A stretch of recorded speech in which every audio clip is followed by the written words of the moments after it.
of the day. When you get an opportunity in this game, you make a play. The playmakers on three. 1, 2, 3. Touchdown, Kansas City! The Chiefs are right in the thick of it, baby!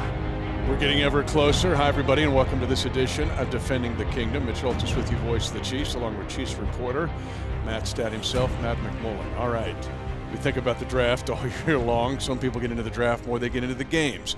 But as we get closer, now all of a sudden the tension goes up. But we get ready for the 2022 NFL Draft, and on this episode, we're calling it the 3 V's here, as we're looking at volume, value, and then victory. How did the Chiefs win the 2022 NFL Draft? But before we do that, now it's turned into a Defending the Kingdom tradition. We go around the world. Yeah, got to do it. So we have people all over, once again, who have been listening to DTK and who have checked in. So we'll start with Ricardo in Spain. Ricardo is our lone person outside of the U.S. this week. So Ricardo, Congratulations to you, Ricardo in Spain.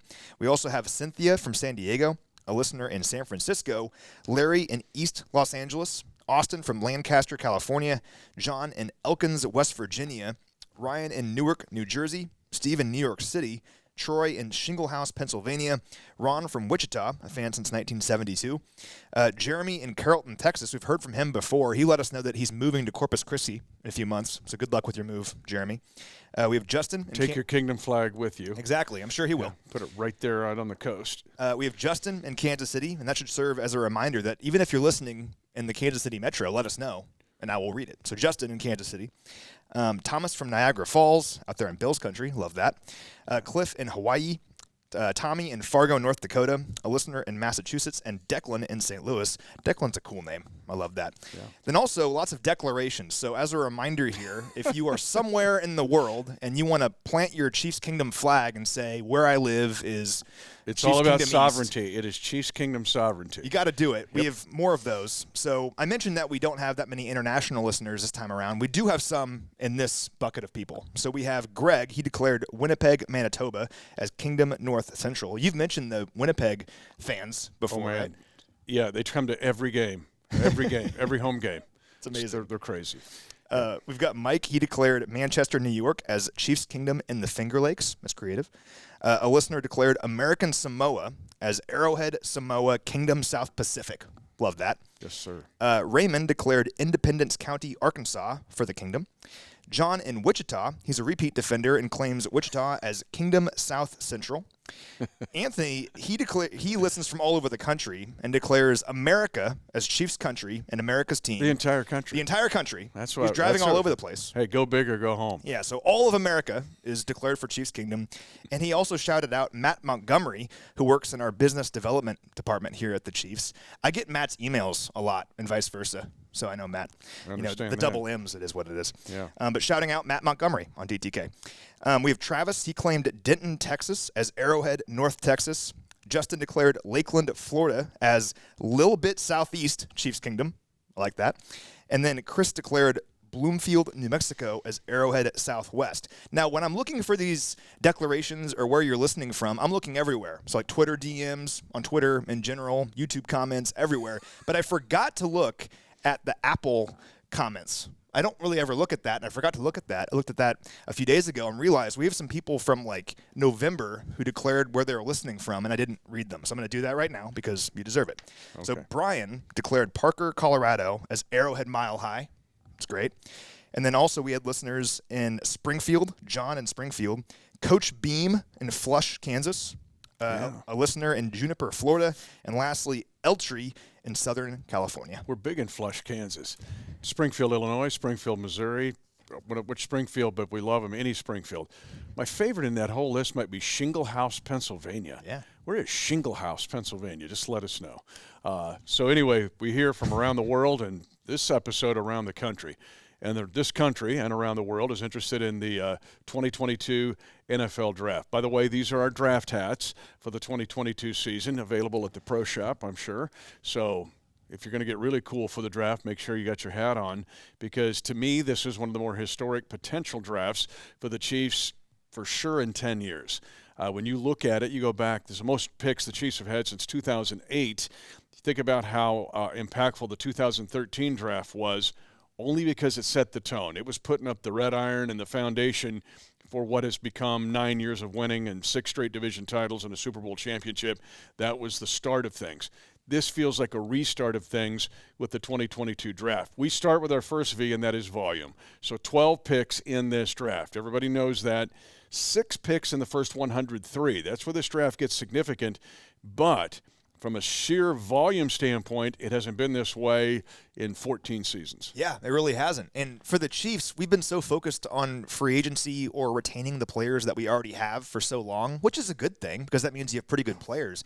But this is the most important draft, I think, in the Coach Reid era, besides maybe 2013, because that was a full reset. Yep. But really, this is an opportunity for the Chiefs to replenish this roster and set it up for success for a decade, because we already have so many great things in place in Patrick Mahomes, the best quarterback in football. Coach Reid, a Hall of Fame head coach. You have all these great things already, and you have a chance here with this volume of picks, 12 picks in this draft, the most of any team, to really find some good impact players to replenish this roster for years to come. You mentioned those 6 picks in the first 3 rounds, in the first 103 selections. That's the most of any team. The Lions, the Texans, the Jets, the Giants, the Falcons, the Eagles, and the Packers each have 5. Besides the Packers and kind of the Eagles, all of those teams are rebuilding. So it makes sense they have a lot of picks. But how often does a team that has been to 4 consecutive conference title games have 6 picks in the top 103? It just doesn't happen very often. You mentioned 2008. As a matter of fact, the last time the Chiefs picked 6 players in the top 105 selections, which 105 is the end of the 3rd round this year, was 2008. They picked 7 players in the top 105 that year. Think of some of the players they got in that draft in the top 105. Brandon Albert at pick number 15, Brandon Flowers at pick number 35, and Jamal Charles at pick number 73. You have to go all the way back to 1981 to find a draft where the Chiefs got that many players in the top 105 before 2008. So this does not happen very often. And the hope for the Chiefs going into this draft is you hope you find guys like Brandon Albert or Jamal Charles or Brandon Flowers. Brandon Carr was also in that draft a bit later on. So you don't have to hit on all of them, but you hope that you can get 3 to 4 impact guys, starters long-term out of this draft, particularly early on. It's a great opportunity. And potentially 5 to 6. We'll get on that more as we get into this. But just to go down the line here, the 29th, the 30th, the 50th, the 62nd, the 94th, and the 103rd picks. Okay, will the Chiefs keep all those? Maybe, maybe not. We also know how Veach is, man. He's on the treadmill at, elevation 20 and going 1,000 miles an hour. But what this does for the Chiefs, it does a lot of things. Now, let's put this in historical context, too, even further.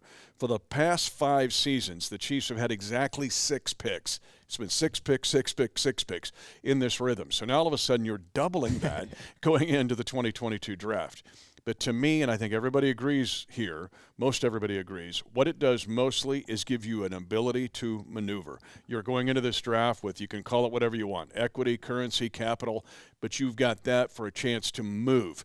Let's just take the wide receiver position. Most of the mock drafts have the Chiefs thinking about moving up, bundling picks, and moving up to get a guy, let's say like Jamison Williams, the kid from Alabama who's coming off the ACL injury.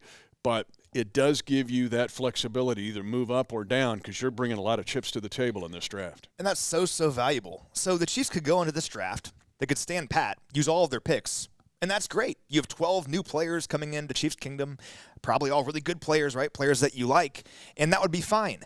But when you have this kind of capital, and not just the 12 picks overall, but those 6 picks in the first 3 rounds, you can move around wherever you want. So really, if there's a guy that you want at 12 in the first round, conceivably you can do it. And of course you weigh, is it worth it? And that's for Brett Veach to decide.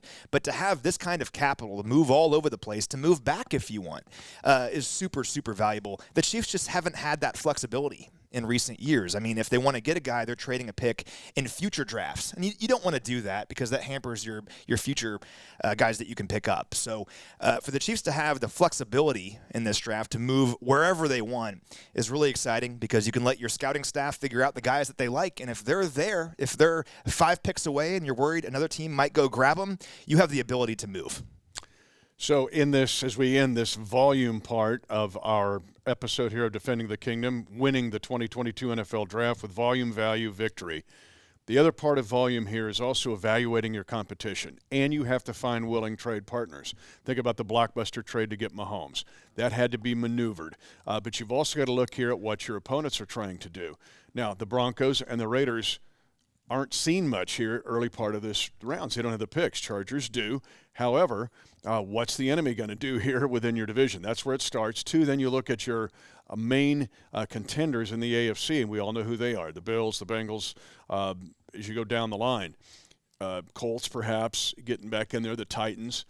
But what's your enemy going to do? Who are your willing trade partners? Because that becomes a big dynamic in trying to pull this off and winning.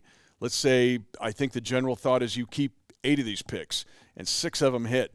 That would be a big-time A grade. We'll get into that as we determine what the victory would be in the 2022 NFL Draft. But there's dynamics here, but you have to find willing trade partners. And your point earlier was a good one in that you've got rebuilding teams. And some of those rebuilding teams end up being your trade partners. Yeah, because all they want is more picks. They want players. They want players. And as many players as they can get. But for the Chiefs, looking at the AFC West specifically, we know the AFC West, the other teams have gone all in for the most part this offseason. That's been the talk of the offseason, right? The Raiders go get Devontae Adams. They signed Chandler Jones. The Broncos go get Russell Wilson. And, of course, the Chargers trade for Khalil Mack, sign J.C. Jackson, re-sign Mike Williams. Everybody's going all in. But going all in comes at a cost. And if you look at what some of these teams have in the draft, as you alluded to, it's not much. So I mentioned that the Chiefs have 6 picks in the top 105 selections. The Broncos, Chargers, and Raiders have 6 picks in the top 3 rounds combined. All right, so these teams are not bringing in a lot of young players to replenish their roster. They're relying on the guys that they've signed in free agency and traded for, which for this season, that might be great. But for moving forward, for future years, it could hurt them. I mean, Denver doesn't pick until number 64. Vegas doesn't pick until number 86. And the Chargers, yeah, they have a first-round pick. They pick at number 17. They'll get a good player there, I'm sure. But then they don't pick again until pick number 79. So it comes at a cost when you go all in like this. And the exciting thing for the Chiefs is the Chiefs still have a championship-caliber roster. They have players that have been to the Super Bowl, that have won a championship and been to 2 Super Bowls, but yet they didn't have to give away all their picks to get there. And that, once again, have 12 total selections and 6 selections in the top 105 when other teams in your division do not. For year 2, 3, 4 of these rookies' careers, it could be a big deal for the Chiefs and a good opportunity to really establish that dominance over the AFC West. So very interesting, not just watching the Chiefs, but also these other teams, because if they can't hit on these few picks, that's a big deal. Yep. Chiefs also, people forget, of the 14 teams that started the 2021 playoffs, the Chiefs had the youngest average roster of any of those 14 teams. So now all of a sudden you've got a chance to pile on and add to that group of young talent that's already here on this Chiefs roster. All right, let's get into the value of this draft, because to me, if you want to look at an overall theme of the 2022 draft, it is value. There's a lot of guys with the same kind of grades. When you're looking, if you want to give them a number grade, you look at a 7 is like a can't-miss star. Then there's lots of 6.5s here. So being in that sweet spot, if you will, and you've done a great job, and last year we both were doing this, of looking at every round and picking out, hey, where the Chiefs have been able to score. The 3rd round, of course, is the golden round.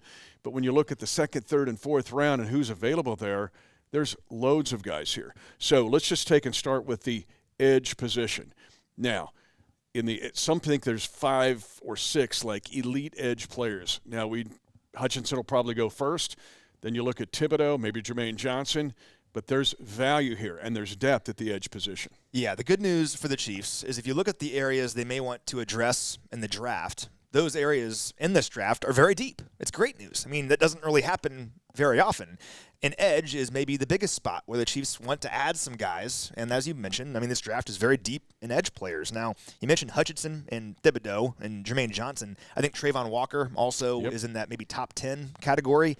Johnson's interesting because you kind of see him going all over the place if you kind of follow what the draft. It's either love him or hate him, you know? Yeah, like I've seen people have him go in the top 10, and I've seen him go in the 20s. He's also got a Kingdom connection. He's really interesting to me. Yeah. Because he's on Lance Chance U. You know, Yeah. he's in the love that. Independence Community College, 2 years of Last Chance U, and he visited Arrowhead Stadium in year 2 of Last Chance U, being a defensive end, and then, of course, he had the great year at Florida State. Mitch will text me at like 2 a.m. on a Tuesday and be like, "Have you watched Last Chance U? It's really good." Jermaine Johnson. Jermaine Johnson. But he's an interesting player. He's a guy that really blew up after being a reserve at Georgia, which that's not really a slight on him because that Georgia defense could probably compete in the NFL as good as they were. I mean, there could be like 5 players from that Georgia defense taken in the first round. But he transferred from Georgia, went to Florida State this past year, and just blew up. I mean, he was awesome. Really plays the run as well, which I like when watching him. But Jermaine Johnson is a name to know for sure. For me, he's kind of the guy that if the Chiefs wanted to move up in that first round, he kind of makes some realistic sense. Those other 3 guys, Thibodeau, Hutchinson, and Trayvon Walker, will probably be long gone. But there's other names, too, besides Jermaine Johnson. I mean, George Karlaftis from Purdue, a real powerful guy. He wins with just brute country strength. He's from Greece, which is kind of cool. Yeah. Boye Mafe from Minnesota, a totally different kind of player, but really athletic, one of the best get-offs in this class. Boye Mafe could be there if the Chiefs don't even move at all. He could be there at the bottom end of the first round. And then other guys. One guy who's interesting that wouldn't help this season, but David Ajobo from Michigan. I mean, some people have been talking about the Chiefs have so many picks. You could take a guy like David Ajobo, maybe not in the first round, but maybe in the second round and stash him. He blew out his Achilles at his pro day, but he would have been a top 15 pick. I mean, he's a tremendous prospect off the edge that could be available for you the following season. So lots of edge prospects in this draft. There's lots of guys that could be available in the second and third rounds that maybe in other drafts would have been taken higher just because this position is so deep. The edge position is tricky because you almost have 2 types of edges here. One is the screaming off the edge pass rusher. Now, those guys we mentioned at the top are both of these categories. Then you have the guy that can move inside. Karlaftis is a guy that comes to mind. He looks more of like a sub-down, move inside guy. Is he Trey Hendrickson of the Bengals? Who is he? But this is where the value comes into play. Let me give you some names here that won't be flying off the board on day 1, but would be there on day 2. Kingsley Ngabare of South Carolina. The comparisons have made, remember Emmanuel Ogbah. Now, played last year for the Dolphins, was with us a couple years ago. Or a guy like Josh Paschal from Kentucky. They are listed as both kind of edge, hybrid, inside guys. So when you look, not all edge guys are created equal. And so for the Chiefs, there could be value from a standpoint. You mentioned, I love Boye Mafe, by the way, of Minnesota. He's more of the screaming off the edge pass rush guy. But there could be value in that second or third round. Remember, the 6 of the first 103. In the edge department, that could be both an inside and outside. And remember, one thing that Spags loves on this defense, Steve Spagnuolo, is flexibility above all else. Another guy that fits that mold is Cameron Thomas from San Diego State. Big, strong defensive end that can also play inside. I love his motor. His film is a lot of fun to watch. So I totally agree. There's guys like that in this draft. As you said, not all edges are built the same. There's also some edges in this draft that are probably more 3-4 outside linebackers. Just pure pass rushers, maybe won't fit as a guy with their hand in the dirt getting after the passer. They just can't line up over tackles. Those guys exist in this draft, but lots of players who can do a lot of different things. And versatility is so important in Spags' defense. So once again, the good news for the Chiefs is there's so many good players who can get after the passer in this draft that it's a good draft to need an edge rusher and to have so many picks in the first 3 rounds. But when people ask or think about the Chiefs generally, either inside or outside of the kingdom, they think wide receiver. It's been an active offseason, of course, the trade to the Dolphins, sending Tyreek Hill there. That's put the Chiefs in this position with so many draft picks, one of the reasons. But then, too, Marquez Valdez-Scantling to get him signed, Juju Smith-Schuster, kind of a redo of the wide receiver room. This draft, and you mentioned, we talked about value here, there is depth in this draft at wide receiver. Now, let's give one caveat here in studying Andy Reid for 9 seasons and looking at this offense. One thing to think about when you evaluate these wide receivers in the 2022 draft, what does Andy Reid like? He likes a receiver that can play every wide receiver position. Some guys get slotted into the X receiver, the true split end. Think about the DK Metcalf type guys. But what Andy Reid likes, a guy that can play X, Y, or slot position, even the F position or the R position, but they've got to move around and learn them all.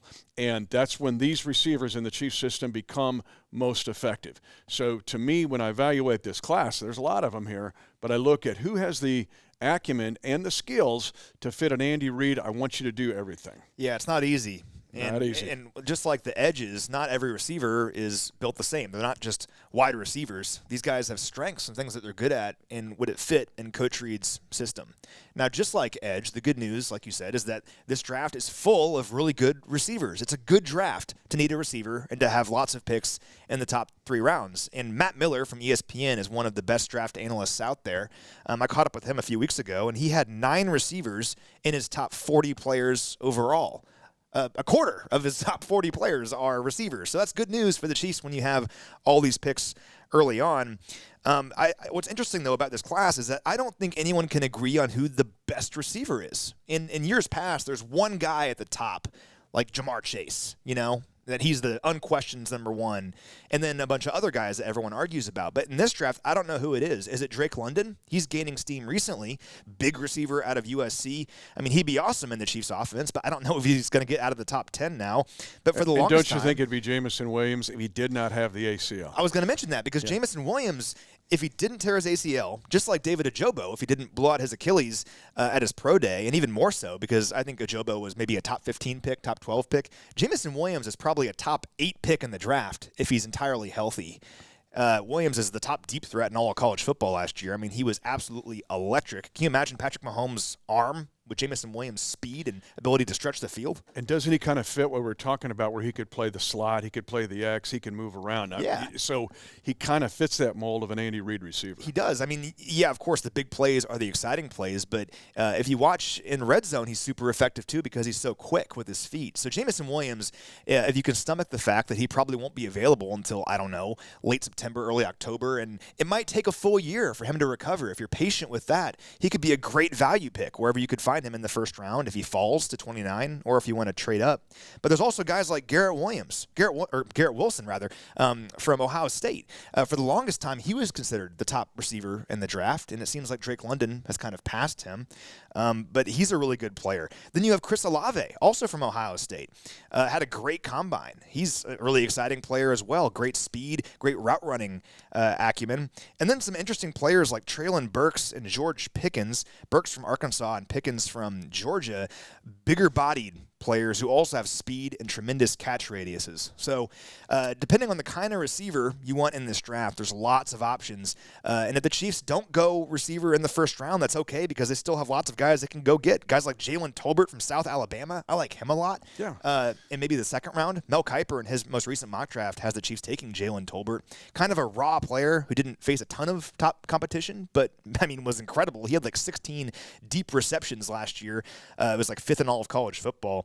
And Christian Watson from North Dakota State is another popular name that I've been seeing a lot. Big physical receiver. Played at a smaller school, but North Dakota State's like the Alabama of their league. So FCS, the whole FCS. Basically, like they run that. So we could go on and on about wide receivers, but lots of options for the Chiefs. Christian Watson's really interesting because he was under the radar until he blows up at the Combine Senior Bowl. Then he pops a 4.36 at the Combine, and he's another guy because of his intelligence, I think, that can play every position in this offense. You know, the other dynamic here is we push on then to look at some other parts of this draft in our value segment here of this Defending the Kingdom is that, you know, the NFL's interesting. Somebody goes, hey, well, that's really cool. I think we'll do that. It's the Deebo Samuel factor to me. Everybody saw the 49ers last year go, wow, that's cool. They use Deebo Samuel not only as all the wide receiver positions, he's also a running back. And they see that power combo. So in the case of the USC receiver, I think that's a case. The Arkansas receiver, the same. Everybody kind of wants, or many people want, well, where's Deebo Samuel in this draft? Well, I think for years people were trying to find their version of Tyreek Hill, right? Or trying to find Travis Kelce, trying to find that guy. And the reality is there's only one that guy, and there's only one Deebo Samuel. I mean, what an incredible Swiss Army knife he is. But when you look at some of these body types, guys like Treylon Burks, who have great speed. I mean, he reached like 23 miles per hour or something one time last season for Arkansas, but he's like 220 pounds. It doesn't make any sense how you can have that much power and that speed, but athletes nowadays, they just have it. And Treylon Burks, I think about Coach Reid and how creative he is in offense. Treylon Burks could be a lot of fun to watch to see what he could do with him. All right, the third part of the value to me is I call it the Sneed factor because we like to categorize these guys. This guy's a safety, this guy's a corner, this guy's an edge, this guy's an inside linebacker. And what we have seen in the National Football League evolve over time, and we've seen it for sure with the Chiefs, are these combo, he's really a whole bunch of stuff. And we saw that with Lazarius Sneed. A corner start outing at Louisiana Tech, then he goes to safety, then he comes to the Chiefs, one of the best slot corners in the entire National Football League, who can also play on the outside. Everybody's looking to, or most people are looking at, what are the Chiefs going to do at corner? What's going to happen at corner? And when you look now at the roster, as we do this Defending the Kingdom episode, there's not a lot of names at corner sitting there. But I call it the Sneed factor, and it's the Spags factor, too, of what he likes at the corner Sneed position. Kaiir Elam of Florida comes to mind. A bigger guy that can play the slot corner. Another guy is Jalen Petrie of Baylor. Played slot almost entirely for the Baylor Bears. Bigger, fast enough, powerful.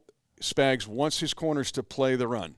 If you think about it, they are also among the top 5 tacklers or 5 to 7 tacklers on the Chiefs every year. So the small, I'm just going to cover fast corner doesn't seem to fit in Spags' system. Yeah, I think about Kendall Fuller as well, because Kendall was a corner for the Chiefs, then got hurt and came back as a safety. Yeah, so you want that versatility in your defensive backs. It truly is defensive backs with Spags. And I like Kaiir Elam a lot because when you watch him, you mentioned his tackling against the run. Listen, I know it's obvious every football player should want to tackle, but not all corners want to tackle. If you watch film, you realize that not all corners are interested in playing the run and tackling. Kaiir Elam enjoys it. You can tell. I mean, he just goes right after guys. You want that in a corner if you're Steve Spagnuolo. Dax Hill from Michigan is also interesting. He's a guy that played primarily slot corner for the Wolverines, but projects because he has great speed as a safety in the NFL, but he can do a little bit of everything. You mentioned Jalen Petrie. I like him a lot. And also Lewis Seen from Georgia, another player from the University of Georgia. He can do just a little bit of everything. Great tackler. He missed like 6 tackles his entire career. He went after guys. He enjoyed tackling, but also a ball hawk when playing the open field. Very hard to find players that are great in the open field in terms of coverage, but also are great tacklers in space. And Lewis Seen is really both of those things. Martin Emerson from Mississippi State makes a lot of sense. He has some good height. And also, there's like some project kind of players that maybe played at some smaller schools but have truly freaky athletic intangibles. So Zion McMullen from Sam Houston State, he's 6'4" and ran a 4.33 40-yard dash.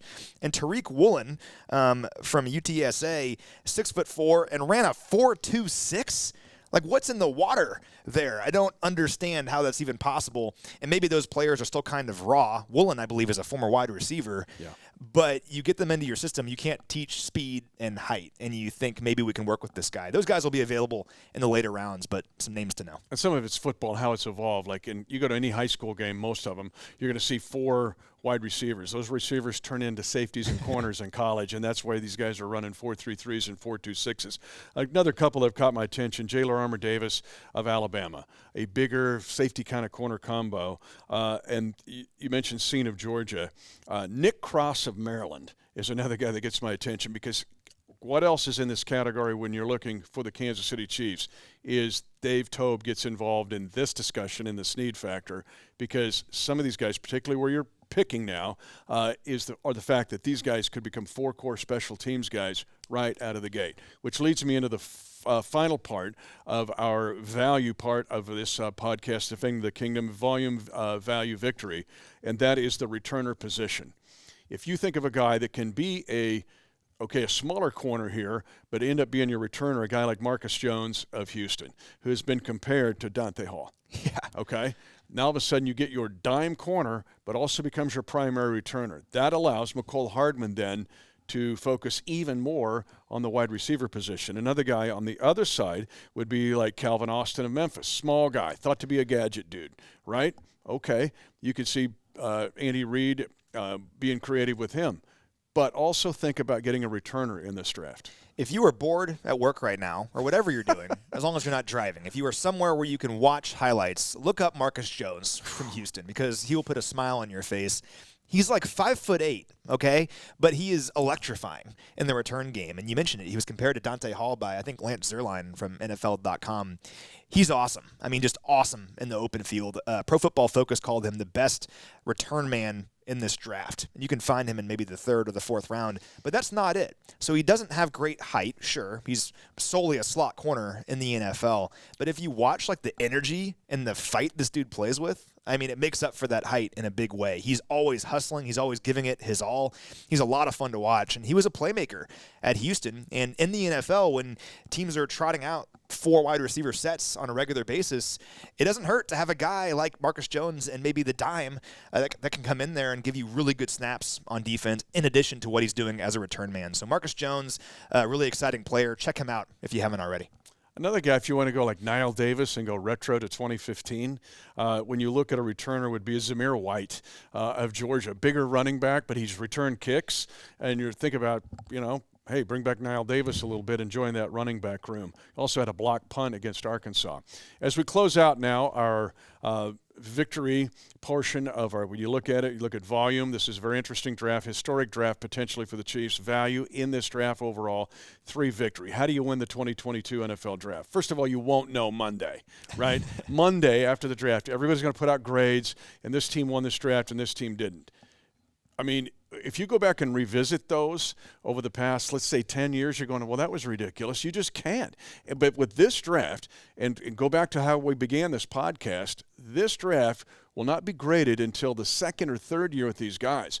Because to your point, it's a good one. Let's say you keep 8 picks. If 6 of those guys hit and become linchpins, then look at it in 4 years. Because, again, the Chiefs are kind of redoing some things here. But do you have a chance to win this draft by getting starters, not only immediate help in 2022, but guys who become the centerpieces of your team in the 3 to 4 years ahead? Absolutely. And I kind of hit this a few weeks ago in our last episode, but I'm going to expand on it again because I think it's really important. These 12 picks for the Chiefs are very important for the Chiefs in a vacuum, but also in the context of the larger AFC and where the AFC is going. Right now, the AFC is loaded. We all know that. There's a whole bunch of really good teams in the AFC with really good quarterbacks, and they're all going all in right now to beat one team, the Chiefs, because the Chiefs have been the team hosting the AFC title game for 4 straight years. Other teams are getting tired of that. But if you look at the context of the whole league right now and the quarterback contract situation, it's really worth talking about. So think about some of the teams that the Chiefs are trying to hold off in the AFC. So the Buffalo Bills are probably the best example. I think the Bills and Chiefs are a great young rivalry in the NFL right now, and the Chiefs have the upper hand in the postseason so far. We've seen that. The Bills are desperately trying to get to a Super Bowl before Josh Allen's money kicks in his new deal. He is making $16 million against the cap this year. That's nothing for a player of Josh Allen's caliber. Next year, it's $40 million, and it's $40 million just about every season for 4 years after that.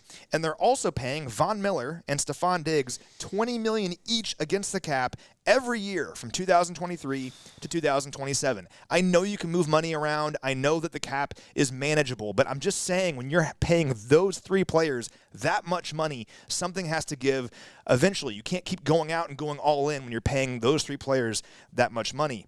Look at the Chargers. If you look at historical precedent on when these players get paid, the Chargers are probably going to have to pay Justin Herbert after this upcoming season. He's going to want a ton of money if you look at some of these other contracts that are being handed out. Most likely a lot of guaranteed money. So when you're paying your quarterback that much, and particularly if it's a shorter deal, we'll see what kind of deal he does. Patrick Mahomes' 10-year deal was very unique. We're seeing usually 3 to 4 year deals for these quarterbacks where it resets every several years. But they can't go out and sign J.C. Jackson and trade for Khalil Mack and re-sign Mike Williams when you're paying your quarterback that much money. The Bengals, same thing. Probably going to pay Joe Burrow after this upcoming season. And the Ravens have to pay Lamar Jackson after this season or franchise him because he'll be a free agent. So it goes on and on and on. We saw Derek Carr got paid a bunch of money just last week. When these other teams have to pay their quarterback, the Chiefs are going to be in a position where their quarterback is already under contract for a manageable amount, and they have just drafted a ton of players in the top 3 rounds of this draft who are hopefully making a big impact and are totally under contract and manageable for several years. I'm telling you that the way the AFC is going, it's a great opportunity in this draft for the Chiefs, if they can hit, to maintain dominance over this conference for a long time, just the way everything's lining up. So it's a big draft for those reasons. Got to find some impact players because it could extend this window for maybe 10 years. The Chiefs are already at second base in this when you talk about the dynamics here because the Chiefs are basically going through that now. once Patrick Mahomes ended the second part of his contract here.